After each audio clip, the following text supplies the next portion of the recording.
We Brits are a nation of food lovers. Oh my goodness! Hello. Our supermarkets are jam-packed with products from every corner of the globe. Konnichiwa! But how much do we really know about the journey our food makes to our plates? Wow! I've never seen anything like it in all my life. Oh! The Food Unwrapped team travel all over the world and beyond This is like stepping into the future. to reveal the trade secrets behind the food we eat. Coming up, I go stateside to get my nut round the high price of almond butter. How much is this huge pile worth? $1.5 million. I head to Spain and Portugal to seek out the differences between sherry and port. That's already tasting better. And I make real men cry trying to find an onion that won't bring us to tears. Anyone crying? Are you? Look at that, you big girl.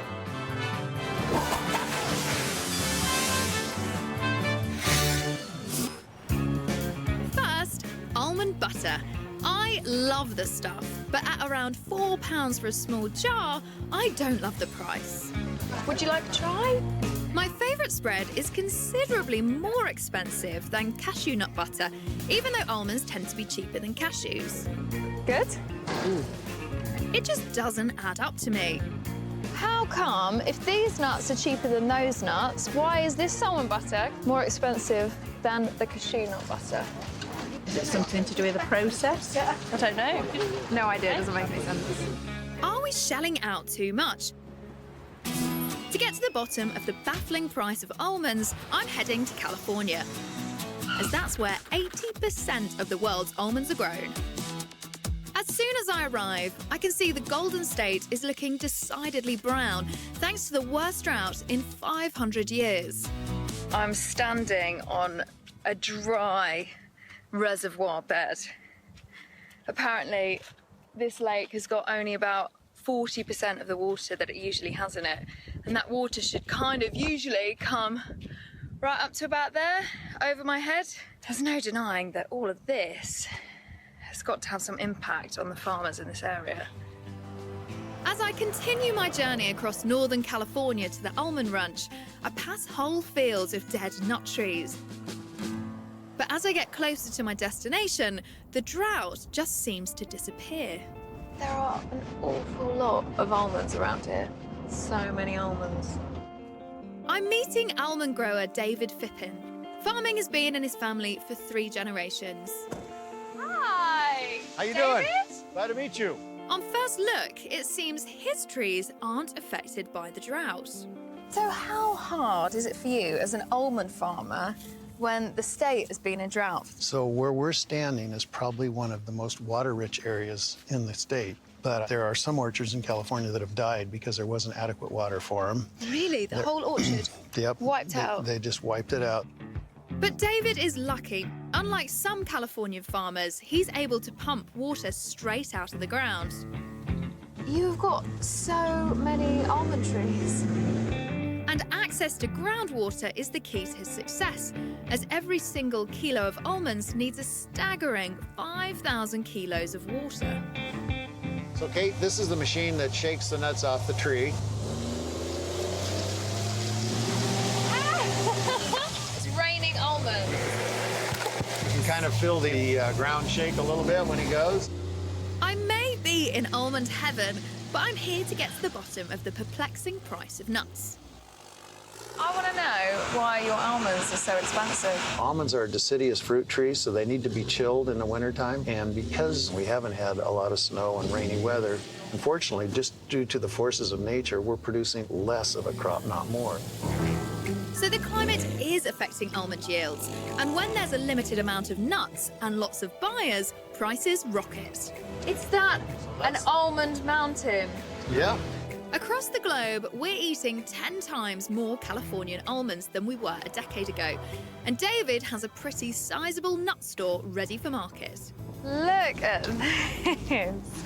Gosh, it goes all the way back there. It is colossal. A lot of truckloads. So how much is this huge pile worth? $1.5 million, possibly. David, this is a gold mine wine you're sitting on. Later, I find out that David's luck may have run out as the almond market takes a tumble. Does this mean that you've got a lot of almonds on your hands right now? Yes. Next, fortified wine. Could you tell me what fortified wine is? I'm looking at a bottle of sherry here. What makes it so strong? It's the fermentation, double fermentation or something like that. I can't remember. And what's the difference between port and sherry? Not quite sure. These fortified wines are like 17%, 18%. There's no actual anything added to them to create the alcohol. It's just a fermentation and a brewing process. That creates it.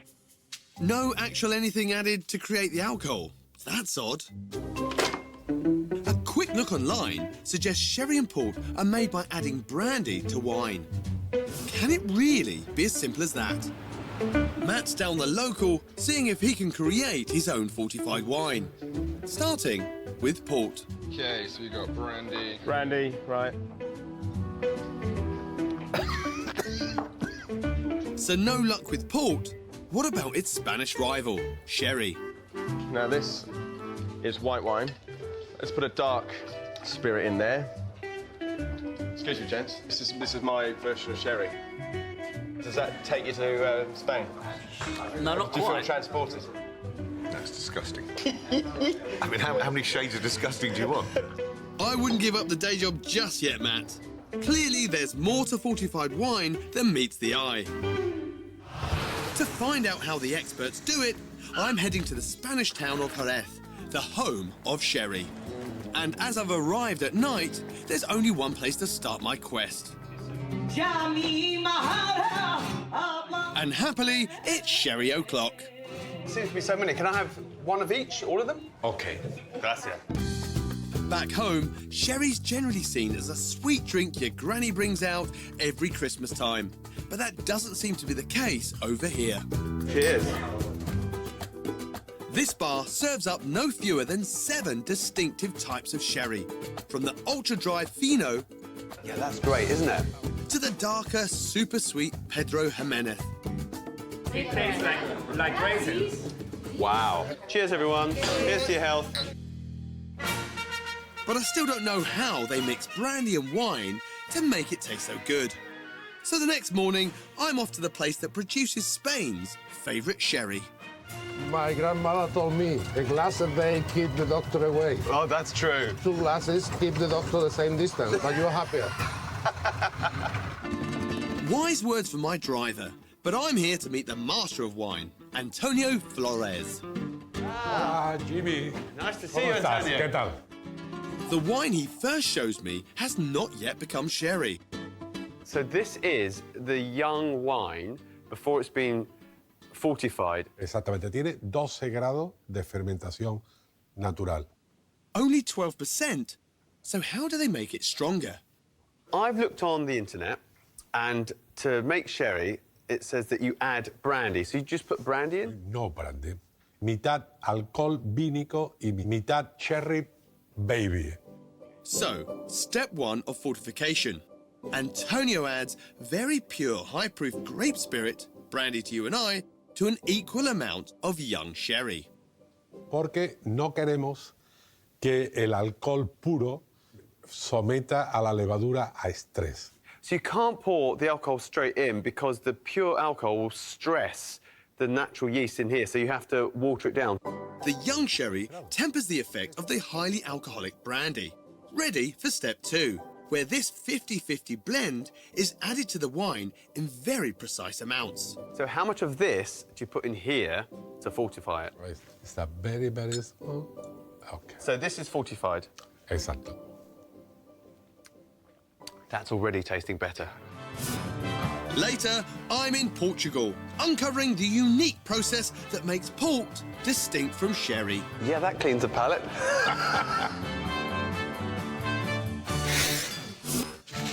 Next, onions.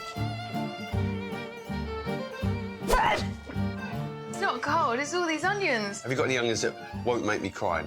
A red one's better, or, do you know? So I can't choose a particular onion that's going to help with a tear. I'm going to take on the mighty onion with some mixed martial arts fighters and road test some of the most popular anti-tear tricks. How am I doing? Nice to meet you. Nice to meet you. Now, Steve, listen, I want to make some tough guys cry. Sounds good to me. Introducing the 3 contenders. Extreme cage fighters, Ephraim, Jake and Carl. They may be adept in boxing, jiu-jitsu and all that, but can they remain dry-eyed when they enter the cage to take on the onion? In each round, these hard men will chop an onion using supposedly well-known techniques to combat the waterworks. Stick the spoon in your mouth, stick the bread in your mouth and the matchstick, get chopping.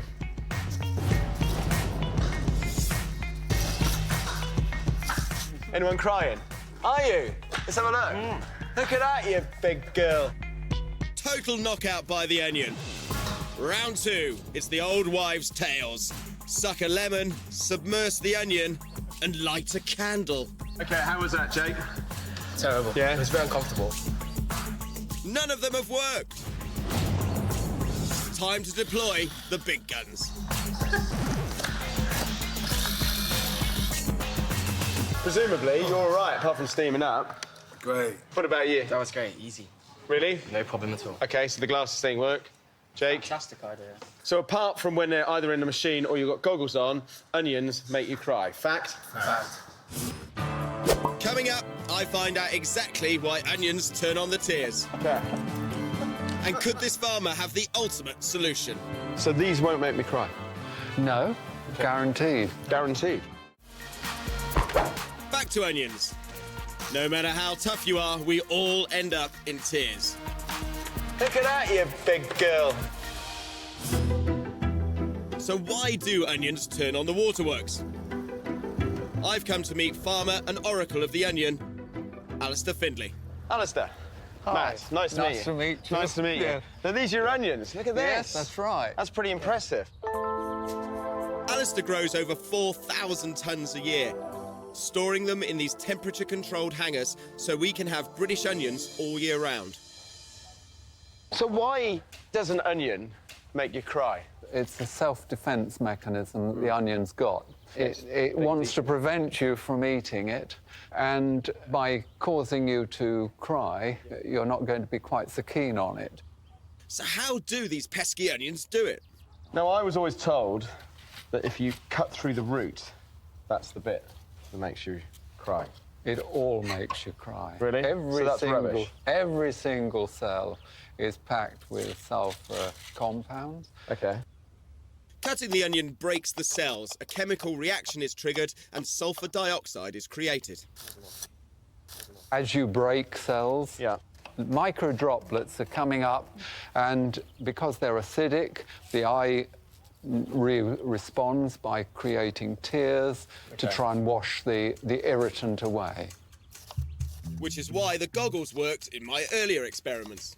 Micro droplets are coming up just like this. OK. You see the effect? Yeah, I can. Well, I can't because I can't see.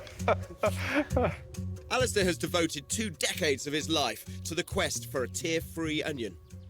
If one irritated me, I threw it out. And after 20 years and 10 generations, I've got rid of it. So 20 years' work, and you think you've created this onion that doesn't make you cry? Correct. So, through clever crossbreeding, Alistair has created an onion without this troublesome enzyme. So these won't make me cry? No, guaranteed. Guaranteed, really? Big claim. That's what they look like. Right. It's not having the same effect. I'd hope not. 20 years' work, I don't want to come along and tell you, actually, do you know what? It's the same thing. It may be tear-free, but does that mean it's also flavour-free? It's still got that onion kick. It wants to have an onion flavour. Yeah.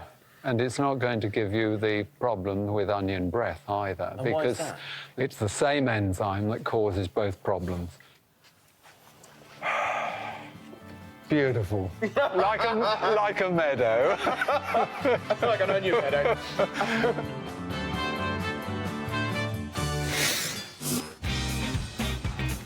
trying to work out why almond butter costs considerably more than its nutty cousins. I met a Californian farmer to learn why the price of almonds was at an all-time high. So how much is this huge pile worth? $1.5 million, possibly.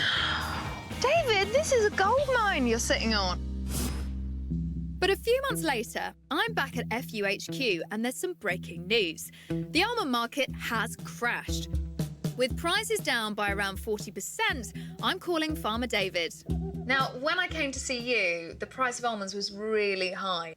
Yeah, since then, we saw that consumers demand less of our crop when we have it at record high prices, and so shipments were down. On top of this drop in demand, the weather in California finally changed, with an unusually cold and wet winter, making for a bumper almond harvest. Does this mean that you've got a lot of almonds on your hands right now? Yes, we have more in the buildings right now than I'd like to have, and I'd like to be shipping. You can see behind me there are lots and lots of bins of almonds if you pan down the warehouse. Oh my word, are those all full of almonds? Yeah, every one of those bins holds about 2,200 pounds of almonds. This really goes to show just how volatile food prices can be.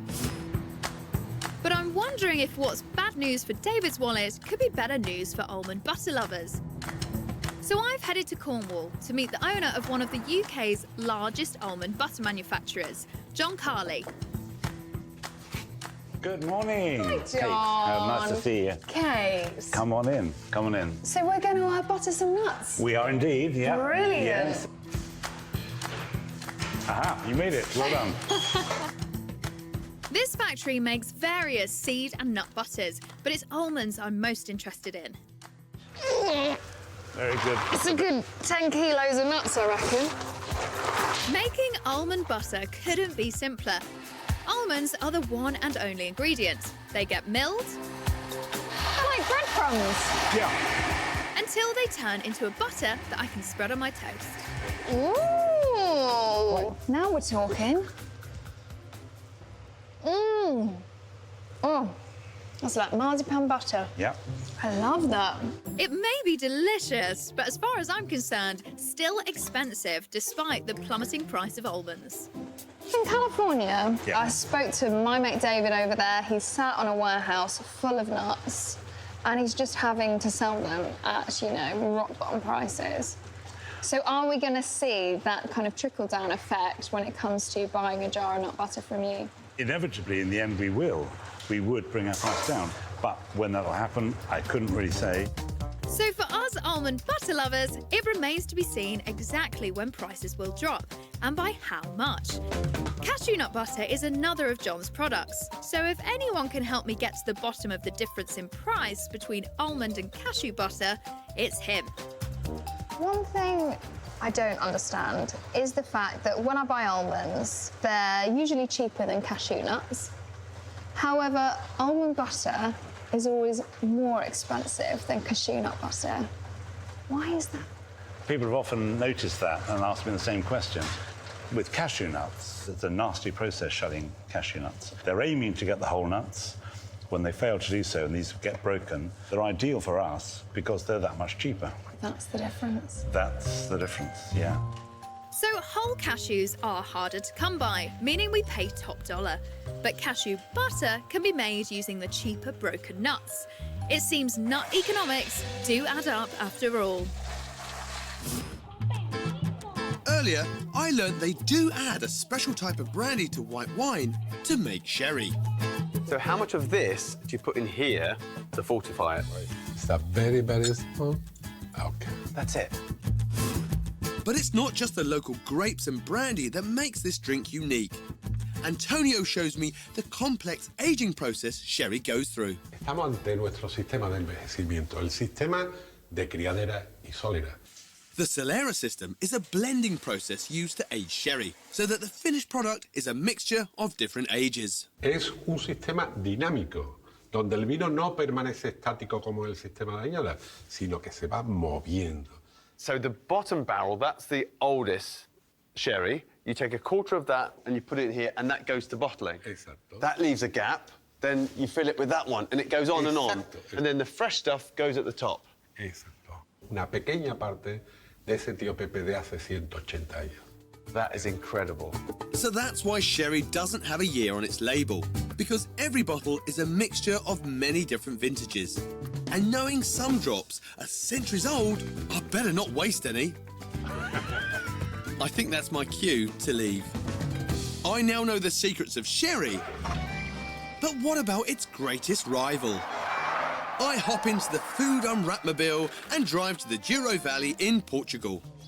A lush paradise where all the grapes for port are grown. But what I really want to know is, how does it differ from sherry? Hi there, you must be David. Good morning. Pleased to meet you. Welcome to the Douro Valley.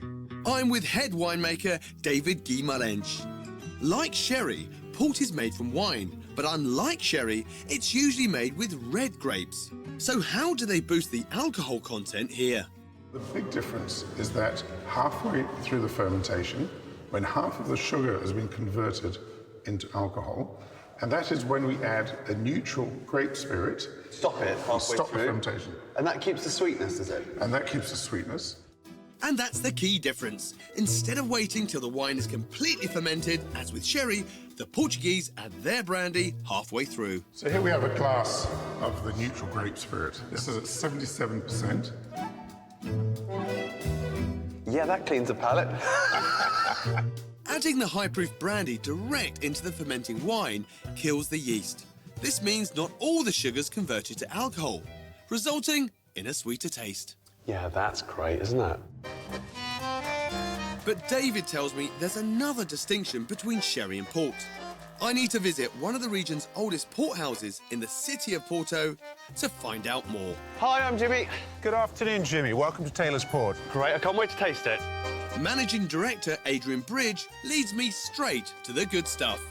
This is the very top selection, if you like, which we decide after the harvest that we're going to bottle. Unlike sherry, the very best years are selected to be vintage ports with a year on the label, just like wine. In the other non-vintage years, port is, well, just port. Vintage port is made by aging in a bottle. Now, this particular one, for example, is from 2008. This will actually probably end up in the supermarket. So while you can count on consistency with sherry, for port, you can choose to splash out on something a bit special. Wow. How about that? That is delicious.